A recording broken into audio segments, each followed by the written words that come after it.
এবারের ঈদে বুবলির 2 সিনেমা। আগামী ঈদে 2 সিনেমা নিয়ে হাজির হচ্ছেন চিত্রনায়িকা শবনম ইয়াসমিন বুবলি।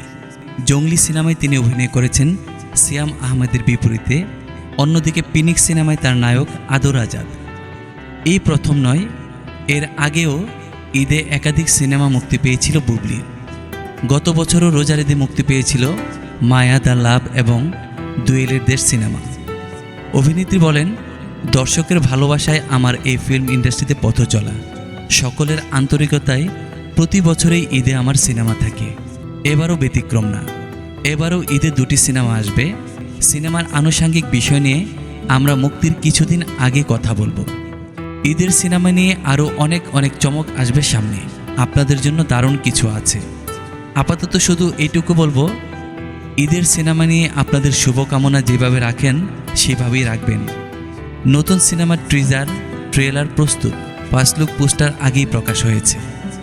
একে একে গান, টিজার ও ট্রেলার প্রকাশ হবে। উল্লেখ্য, পিনিক্স সিনেমাটি পরিচালনা করেছেন জাহিদ জুয়েল এবং জঙ্গলি সিনেমাটি পরিচালনা করেছেন এম রাহিম। এতে বিশেষ চরিত্রে অভিনয় করেছেন চিত্রনায়িকা প্রার্থনা ফারদিন দিঘিও।